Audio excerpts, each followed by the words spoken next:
बच्चों, आज 2021-22 के इस नए सत्र में आपका बहुत बहुत स्वागत है।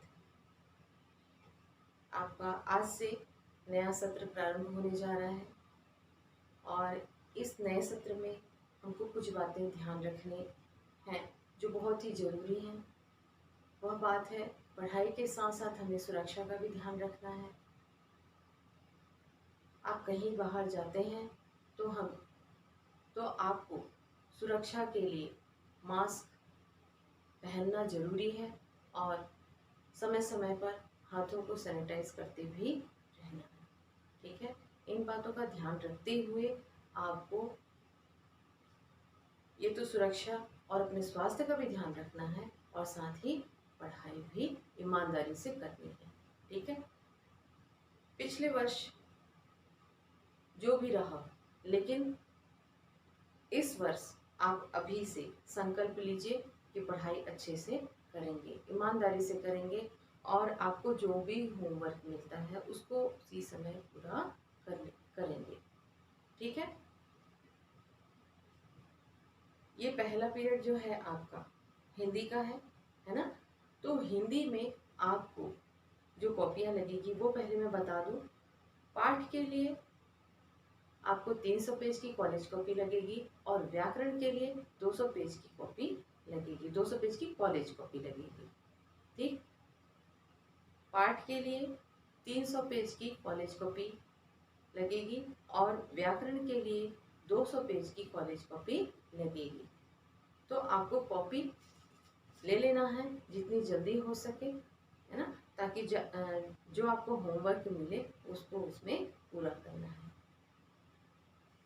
आज हम प्रारंभ करेंगे हिंदी में नई उषा, पाठ 1 नई उषा, जिसके कवि श्री सत्यनारायण लाल जी हैं। इस कविता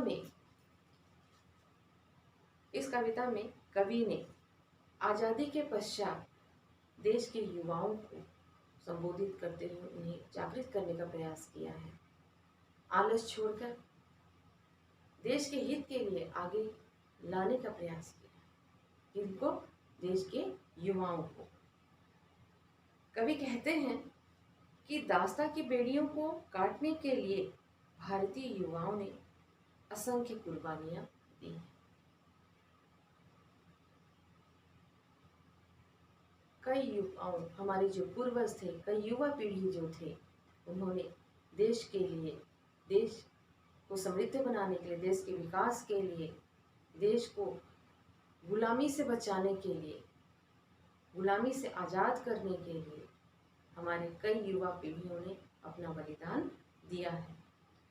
तो इस नाते हमारी जिम्मेदारी और बढ़ जाती है कि आज हम ये संकल्प लें कि हम अपने देश को कभी किसी के सामने झुकने नहीं देंगे, मिटने नहीं देंगे, हमेशा उसकी सुरक्षा के लिए तैयार रहेंगे। देश की प्रगति और विकास के लिए युवा वर्ग को पहल और परिश्रम के लिए प्रतिबद्ध होना होगा। कवि कहते हैं कि देश की प्रगति और विकास के लिए युवा वर्ग को, युवा पीढ़ी को आगे आना होगा और अपने परिश्रम से यह साबित करना होगा, यह प्रमाण देना होगा कि आप किसी से कम नहीं हैं। उन्हें दृढ़ संकल्पित होना होगा अपने देश के विकास के लिए, जो परिश्रम कर रहे हैं, कि हम किसी से पीछे नहीं हैं। विभिन्न प्रकार की संकीर्णताओं से, विभिन्न जो भी बाधाएं आए हमारे इस मार्ग में आगे बढ़ते हुए, जो भी बाधाएं आए उससे ऊपर उठकर हमें लोगों को सतर्क करना होगा और अपने देश के लिए सोचना होगा और इस समाज को एक नया स्वरूप देना होगा। ठीक है, तो इस कविता के माध्यम से कवि क्या कह रहे हैं, इन कविताओं को हम पढ़ते हैं। उठो नई किरण लिए जगा रही नई उषा। नई उषा जो नई सुबह है, जो प्रातः काल है, वो नई किरण, नई सुबह आपके लिए कुछ संदेश लेकर आई है। युवा पीढ़ी को कहते हैं, नवयुवकों को कहते हैं कवि कि हे नौजवानों, उठो, आलस छोड़ो और उठो। क्योंकि तुम्हारे लिए जो नई सुबह आई है वह नया संदेश लेकर आई है, जो चारों दिशाओं में एक नया वातावरण, एक बहुत अच्छा वातावरण बना रही है। खिले कमल, अरुण तरुण प्रभात, मुस्कुरा रहा। देखो देखो, कवि कहते हैं, हे नौजवानों देखो, कमल खिल गए हैं, है ना। और हवाएं जो बह रही हैं उसमें भी एक नई खुशबू है। और ये जो नई सुबह है ये तुम्हारे लिए एक नया संदेश लेकर आई है। गगन विकास का नवीन साज है सजा रहा, और आसमान में भी एक नई दिशा दिखाई दे रही है। एक नया वातावरण, एक नया स्वरूप दिखाई दे रहा है जो तुम्हें आगे बढ़ने के लिए प्रेरित कर रहा है। आगे कवि कहते हैं, उठो चलो बढ़ो, समीर शंख है बजा रहा। उठो उठो, आलस मत करो, आगे बढ़ो, क्योंकि ये जो हवाएं हैं तुम्हारे आगे बढ़ने के लिए शंखनाद कर रहा है। भविष्य सामने खड़ा प्रशस्त पथ बना रहा। कवि कहते हैं कि सामने तुम्हारा भविष्य, उज्जवल भविष्य खड़ा है जो तुम्हारा इंतजार कर रहा है, तुम्हें आगे बढ़ने के लिए प्रेरित कर रहा है। उठो कि सींच श्वेत से करो धरा को उर्वरा। अपने पसीने से उठो और अपने पसीने से, अपने परिश्रम से इस मिट्टी को, इस धरा को क्या करो, उपजाऊ बनाओ, कि शस्य श्यामला सदा बनी रहे वसुंधरा। और जिससे कि तुम्हारे पसीने से जो उपजाऊ उर्वरा है वो हमेशा हरी भरी बनी रहे। अभय चरण बढ़े समान फूल और शूल पर, निर्भय होकर तुम आगे बढ़ते जाओ, चाहे तुम्हारे मार्ग में फूल आए या कांटे। की हो समान स्नेह स्वर्ण राशि और धूल।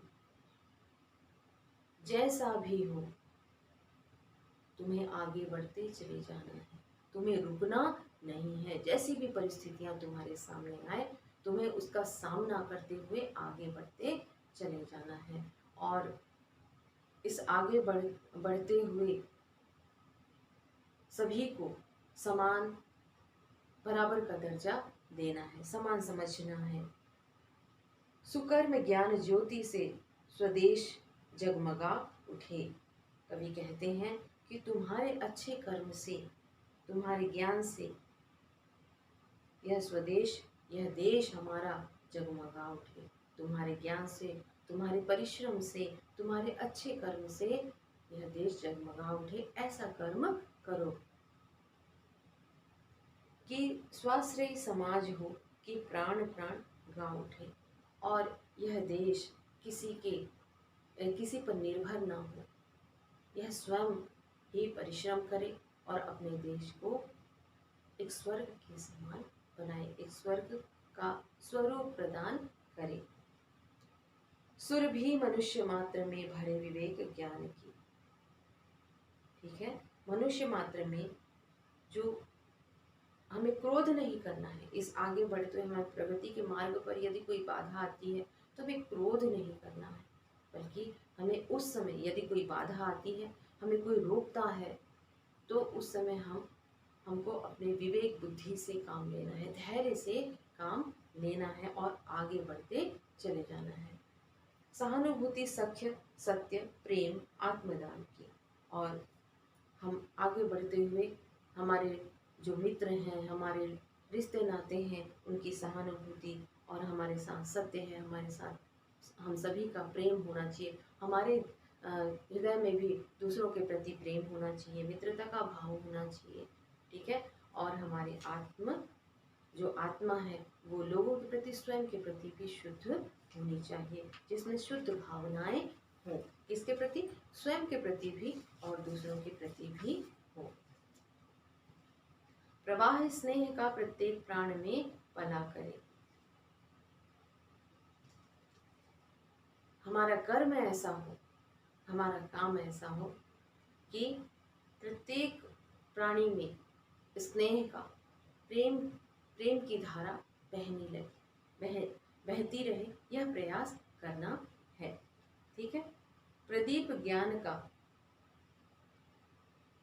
प्रत्येक गेह में जलाकर, गेह मतलब घर, ठीक है। प्रदीप ज्ञान का दीपक जो है, हमारा परिश्रम, हमारा कर्म ऐसा हो कि प्रत्येक घर में ज्ञान का दीपक जले। उठो की बीत है चली प्रमाद की महानिशा। उठो उठो, तुम्हारे लिए यह नई उषा एक नया संदेश लेकर आई है। और यदि इस समय को यदि तुमने खो दिया, यदि यह समय बीत गया, तो तुम्हारे लिए बड़ी मुश्किल होगी, आगे का जो समय होगा बड़ा कठिन होगा। इसलिए तुम आलस छोड़कर उठो और अपने लक्ष्य की ओर आगे बढ़ो। यह रात्रि जो है, यह मध्य रात्रि जो है, वह तुम्हारे दूसरे दिन के लिए एक नया संदेश, जो सुबह आने वाली है उसके लिए एक नया संदेश लेकर आया है। तो तुम इस महत्वपूर्ण समय को खो मत, इस महत्वपूर्ण समय को जाने मत दो। इसलिए तुम अभी अपने कर्म को करने के लिए तत्पर हो और उठो, आगे बढ़ो, अपने लक्ष्य की ओर बढ़ो। कौन कह रहे हैं? कवि नई युवा पीढ़ी को, नवयुवकों को संदेश दे रहे हैं। उठो नई किरण लिए जगा रही नई उषा। अंत में कवि कहते हैं कि उठो उठो, यह नई किरण तुम्हारे लिए नया संदेश लेकर आई है, ताकि तुम आगे बढ़ते जाओ और इस देश के लिए, इस देश के हित में, लोगों के हित के लिए, लोक कल्याण के लिए कुछ अच्छा नया कार्य करो, जो समाज के लिए एक नया रूप दे, जो देश को स्वर्ग बनाने में एक महत्वपूर्ण भूमिका निभाए। तो बच्चों, इस कविता के माध्यम से कवि श्री सत्यनारायण लाल जी हमें यह संदेश दे रहे हैं कि हम सभी की जिम्मेदारी बनती है कि हम अपने देश के लिए कुछ अच्छा करें, स्वयं के लिए अच्छा करें, अपने परिवार के लिए अच्छा करें, देश के लिए अच्छा करें, है ना। जो लोकहित में हो, समाज के हित में हो, ऐसा कार्य, ऐसा कर्म हमको करना है, ठीक है। तो इस पाठ को आप घर में अच्छे से पढ़ लीजिएगा, तभी समझ में आएगा, है ना। और इस वीडियो को जरूर देखना, वीडियो नहीं देखोगे तो आपको समझ में नहीं आएगा और पाठ को पढ़ना पड़ेगा। आप पता चला वीडियो देखे, पाठ को नहीं पढ़े तो भी समझ में नहीं आएगा। तो पाठ को भी पढ़ना है और वीडियो को भी देखना है, ठीक है। Thank you.